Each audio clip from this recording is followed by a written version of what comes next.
Good morning students. Today we discuss our topic production possibility curve. यहाँ पे हमने कल भी इस टॉपिक पे बात किया था कि unlimited wants and limited resources, इनका जो कॉम्बिनेशन हमें सेट करना होता है उसे हमारे लिए बेस्ट पॉसिबल वे में हम किस तरीके से अपने लेवल्स को सेटिस्फाई कर सकते हैं, किस तरीके से हम अपने ऑलमोस्ट सभी वांट्स को पूरा करने की कोशिश की जाती है हमारे लिमिटेड रिसोर्सेज से। तो बट ऑलवेज़ हमारी सारी डिमांड्स पूरी हो सके ये ना पॉसिबल हो सकता है, क्योंकि हमारे लिमिटेड रिसोर्सेज हैं। हम अगर मेरे पास मेरी अनलिमिटेड वांट्स है तो मैं मनी लाऊंगी कहाँ से? जितनी मेरी मनी है उन्हीं के अकॉर्डिंग मुझे अपनी वांट्स को सेटिस्फाई करना होता है। अब वहाँ पर मैं कौन सी वांट्स को किस तरीके से सेटिस्फाई करूँ, कौन सी वांट मेरी फर्स्ट प्रायोरिटी पे सेटिस्फाई होगी, कौन सी बाद में, तो हम उसके बेस्ट पॉसिबल ऑर्डिनेट्स को यहाँ पर फाइंड आउट करते हैं। इसके बाद हमें ये पता है कि इन तीनों के एक साथ कॉम्बिनेशन से हमारे पास प्रॉब्लम ऑफ चॉइस अराइज होती है। प्रॉब्लम ऑफ चॉइस के लिए हमें हम पॉसिबिलिटी प्रोडक्शन कर्व को हम यहाँ पे देखने वाले हैं, जहाँ पे हम ग्राफिकल प्रेजेंटेशन उसका देखेंगे। हाँ जी, हम बात कर रहे थे प्रोडक्शन पॉसिबिलिटी कर्व की। इसमें हमें डिस्क्राइब करना है डिफरेंट पॉसिबिलिटीज़ को और हमारे लिमिटेड रिसोर्सेज जो हमारे पास अवेलेबल हैं उनके यूजेस को। ठीक है, तो फर्स्टली पहले हम अपने डायग्राम की बात करते हैं, उसके बाद हम बात करेंगे हमारे थियोरी पार्ट की। यहाँ पर आप देखिए कि हमारे पास ये जो कॉम्बिनेशंस हैं, इन कॉम्बिनेशंस के ऊपर देखिए गुड्स, वीट और राइस, इनकी जो मेजरमेंट है वो टन्स के अंदर है। इसके बाद यहाँ पर हमारे पास है, यहाँ पर पॉसिबल जो कॉम्बिनेशंस हमने इनके बनाए हैं, कैसे 100 वीट का अगर मैं प्रोडक्शन करूँगी तो मेरे रिसोर्सेज बस इतने ही हैं, इससे ज़्यादा मैं अपने रिसोर्सेज नहीं लगा सकती। तो मेरे रिसोर्सेज में मैं 100 टन्स ऑफ वीट का प्रोडक्शन कर सकती हूँ या फिर 0 लेवल ऑफ राइस का। अगर मैं राइस का प्रोडक्शन शिफ्ट कर दूँ, मीन्स वीट से मेरा राइस का प्रोडक्शन मैं शिफ्ट किया, मैंने 10 टन्स ऑफ वीट मैंने कम किया और तभी मैं राइस का प्रोडक्शन कर पाई। आपने ध्यान दिया हो तब कर पाऊँगी जब मैंने वीट का प्रोडक्शन सेक्रीफाइस किया, तभी मैंने राइस का प्रोडक्शन गेन किया। ठीक है, ऐसे ही मैंने 20 का यहाँ पर रिडक्शन किया, यहाँ पर 10 का इंक्रीज़ हुआ, यहाँ पर 30 का रिडक्शन किया, उसके बाद जाके 30 का प्रोडक्शन हुआ। फाइनली जब मैं वीट का प्रोडक्शन 0 करूँगी तो मैक्सिमम लेवल ऑफ राइस का प्रोडक्शन मेरा कितना होगा? 40। ठीक है, तो यहाँ पर ये जो मेरे रिसोर्सेज अप्लाई होंगे वो 40 के लिए होंगे, या फिर मैं अप्लाई कर पाऊँगी अपने ही रिसोर्सेज में से 100 टन्स ऑफ वीट के लिए। तो यहाँ पर ये जो हमारे पास टेबल है इसको मैं इस आपके डायग्राम में प्लॉट करने वाली हूँ, जिससे हमारे पास हमारे पीपीसी की जो शेप बन के आएगी वो कॉन्केव आएगी। हमारे पास पीपीसी की जो शेप होती है वो कॉन्केव होती है और एक आपके पास होता है कन्वेक्स। ठीक है, तो मेरे पास कौन सी शेप हम बिल्ड करने वाले हैं? Concave shape. ठीक है, तो देखिए वाई एक्सिस है मेरे पास जहाँ पर मैंने वीट लिया है, एक्स एक्सिस है जहाँ पर राइस लिया है।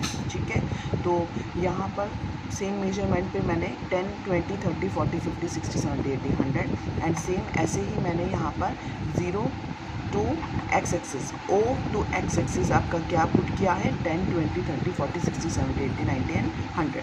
ठीक है, तो फर्स्ट वीट 100 है, फर्स्ट ए कॉम्बिनेशन में लेने वाली हूँ, ए में 100 एंड देन राइस 0। तो ए कॉम्बिनेशन में 100 वीट, 100 राइस का प्रोडक्शन 0। तो मीन्स मेरा फर्स्ट ऑल्टरनेट का जो कॉम्बिनेशन है वो क्या बन गया? ए।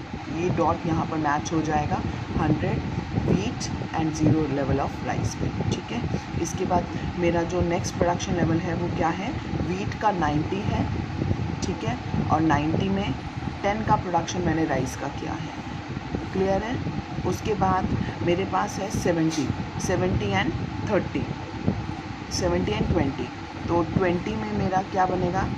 20 एंड 70। ठीक है, ये आ जाएगा मेरा second alternative. Third alternative, second alternate का नाम था मेरा बी, थर्ड ऑल्टरनेट का नाम है मेरा सी, एंड देन फाइनली डी के लिए मुझे चाहिए 40 ऑफ वीट्स का 40 एंड डी में मीन्स राइजेस में मेरा क्या आ जाएगा? 30। तो मेरा ये कॉम्बिनेशन बन जाएगा यहाँ पर 30 एंड 40 का। इसके बाद फाइनली वीट होगा 0 और जो मेरा राइस का प्रोडक्शन है मैक्सिमम लेवल है 40। तो यहाँ पर ये आ जाएगा D combination and then E combination. और इस पूरे जो हमने पॉइंट्स अपने ड्रॉ किए हैं, इन ड्रॉ पॉइंट्स को हम मैच कर देंगे। तो हमारे पास जो शेप निकल के आएगा वो क्या होगा आपका कनकेव शेप। कनकेव शेप हमारा क्यों अराइज हुआ, क्योंकि हमने जो वीट का रिडक्शन किया और क्या गेन कर रहे हैं हम साथ में राइस। तो वीट के रिडक्शन के कारण हमारा जो रिडक्शन पॉइंट ऑफ व्यू है वो ज़्यादा है। मैंने 10 का रिडक्शन किया तो 10 गेन किया, 20 का रिडक्शन किया तो 10 गेन किया। मींस मेरा सेक्रीफाइसिंग रेशो ज़्यादा है एज़ कम्पेयर टू गेनिंग। अब इसको हम हमारे मार्जिनल रेट ऑफ ट्रांसफॉर्मेशन से या फिर अपॉर्चुनिटी कॉस्ट सिस्टम से उसको बेटर समझेंगे। उससे पहले हम अपने पीपीसी में जो शेप्स हमारे पास बिल्डअप होती हैं उन सबको देख लेते हैं। तो इस कॉम्बिनेशन के बाद एक बार हम अपने पीपीसी की डेफिनेशन वापस देखते हैं, शायद हमें और अच्छे से समझ में आ जाए। PPC shows the different combinations of two goods, वो हमने प्लॉट करा, विच कैन बी प्रोड्यूस्ड, जो हम प्रोड्यूस्ड कर सकते हैं from the given income of resources and technique of the production. जो टेक्निक मैं यूज़ करने वाली हूँ, जो मेरे पास रिसोर्सेज हैं, उनके बेसिस पर मैं कौन से पॉसिबल कॉम्बिनेशंस बना सकती हूँ अपने गुड्स के मैन्युफैक्चरिंग के लिए, प्रोडक्शन पर्पसेस के लिए, वो हम यहाँ पर फॉर्म कर चुके हैं। ठीक है, इसके बाद हमारे पीपीसी की अजम्पशंस। आप बोलोगे मैम अब तो कल हमने रिवाइज़ कर लिया था बट आप फिर करा रहे हैं। ये मैं इसलिए करा रही हूँ क्योंकि जो हम अब हमारा अपकमिंग टॉपिक है उसके लिए हमें इसको रिवाइज़ करना ज़रूरी है। Given resources are fully utilised, मतलब जो रिसोर्सेज मेरे पास हैं उनको पूरा अच्छी तरीके से यूज़ करना होगा, प्रॉपरली एंड देन इफ़िशेंटली। ठीक है, फुल्ली एंड इफ़िशेंटली, ये दोनों पॉइंट्स हमारे कवर होने चाहिए, तभी तो मैं जो मेरा वीट का प्रोडक्शन है वो मैं राइस की तरफ शिफ्ट कर पाऊँगी। क्योंकि जब तक मैं अपने पूरे रिसोर्सेज को यूज़ नहीं करूँगी तो मैं राइस और वीट का प्रोडक्शन प्रॉपरली नहीं कर पाऊँगी। इसके बाद मेरा पॉइंट था there is no change in the technology of the production. Means during the production period जो मेरा टेक्नोलॉजी है वो सेम रहेगा, वहाँ पर कोई चेंज नहीं आएगा। पीपीसी इज़ डिराइव्ड, ये कब डिराइव होगा, हमारे टू पॉसिबल गुड्स की पॉसिबिलिटीज़ के ऊपर। ठीक है, to gain something and then sacrifice something, gain करने के लिए हमें कुछ ना कुछ सेक्रीफाइस करना पड़ेगा। ये वाले टर्म्स एंड कंडीशंस हमारी अपॉर्चुनिटी कॉस्ट के ऊपर अप्लाई होती हैं। तो अभी फ़िलहाल जो हम टॉपिक पढ़ने वाले हैं उसके लिए ये ज़रूरी था। मींस जो मैंने पीपीसी कर्व फॉर्म किया है उसके अंदर क्या रहा है, क्या चीज़ें हमारी अजम्प्टेड थी, सॉरी, यहाँ पर देखिए आपके पास वाई एक्सिस और एक्स एक्सिस पे हमने ये जो डिफरेंट कॉम्बिनेशंस पुट किए हैं उसके रेफरेंस में हमारे पास जो अजम्पशंस थी वो क्या थी कि हमारे जो रिसोर्सेज हैं वो लिमिटेड हैं और हमारे रिसोर्सेज को प्रॉपर्ली यूज़ करना है। यहाँ पर ये जो हमने कॉम्बिनेशंस बनाए हैं इसके अंदर हमारी टेक्नोलॉजी में कोई चेंज नहीं आएगा। तो ये हमारी अजम्पशन थी पीपीसी कर्व को लेकर। इसके बाद हम पीपीसी के अंदर शिफ्ट पढ़ेंगे। अब पीपीसी में अगर शिफ्ट आएगा तो जो हमने प्रॉपर्टी उसकी अजम्पशंस पढ़ी हैं उन अजम्पशंस के अंदर कहीं ना कहीं चेंज आएगा। तो अजम्पशंस के अंदर चेंज आने के कारण हम पीपीसी कर्व में भी शिफ्ट या रोटेशन लेके आ सकते हैं। तो अब वो क्या होता है, कैसे होता है, उसको देख लेते हैं। हाँ जी, शिफ्टिंग या rotation of production possibility curve. अगर मेरे रिसोर्सेज में चेंज हो जाता है, मेरे रिसोर्सेज अगर इंक्रीज़ हो जाते हैं तो मेरा जो पीपीसी कर्व है वो राइटवर्ड शिफ्ट हो जाएगा। ऐसा कैसे, देखिए 0 then X axis and Y axis. Y axis पे मेरी वाई कमोडिटी है, एक्स एक्सिस पे मेरी एक्स कमोडिटी है। तो मेरा जो पहला उनका कॉम्बिनेशन बना था वो बना था ए टू बी, ठीक है। बट मेरे रिसोर्सेज में चेंज होने के कारण मेरा जो डिफरेंट पॉसिबिलिटीज़ थी वो भी इंक्रीज़ हो जाएंगी। तो वो यहाँ से शिफ्ट होकर कहाँ चली गई, A1 से B1 के ऊपर। तो मेरा जो न्यू पॉसिबिलिटी कर्व फॉर्म होगा वो कौन सा होगा, A1 टू B1, ठीक है। तो इस चेंज को मैं क्या बात करूँगी, it's called rightward shift.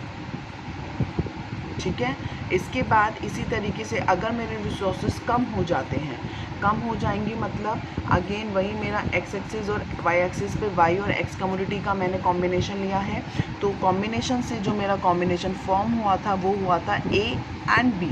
But जब मेरे रिसोर्सेज डिक्रीज़ हो जाएंगे, मान लीजिए मेरे कुछ रिसोर्सेज मैंने विड्रॉन कर लिए और अब मुझे और लिमिटेड रिसोर्सेज के अंदर प्रोडक्शन करना है, तो जब भी मेरे प्रोडक्शन या मेरे रिसोर्सेज जो प्रोडक्शन के लिए यूज़ किए गए थे वो कम हो जाएंगे, तो जो मेरा प्रोडक्शन पॉसिबिलिटी कर्व था, जो एग्जिस्टिंग कर्व था, वो शिफ्ट होके कहाँ चला जाएगा, लेफ्टवर्ड। तो यहाँ पर ये शिफ्ट हो गया मेरा, और ये क्या शो कर रहा है कि मेरा जो एग्जिस्टिंग कर्व था उसमें बैकवर्ड शिफ्ट आ गया है, वो लेफ़्ट साइड में शिफ्ट हो चुका है। ठीक है, तो ये हमारा था रिसोर्सेज में चेंज, और रिसोर्सेज के चेंज में अगर मेरी रिसोर्सेज इंक्रीज़ हो जाते हैं तो कैसा रहेगा, अगर मेरे रिसोर्सेज डिक्रीज़ हो जाते हैं तो मेरा कर्व राइटवर्ड शिफ्ट होगा या लेफ्टवर्ड शिफ्ट होगा, उसके अंदर ये पॉसिबिलिटीज़ आती हैं। और अब आपके पास क्या वर्क है इस टॉपिक के ऊपर कि आपको इनकी एक्सप्लेनेशन फॉर्म करनी है।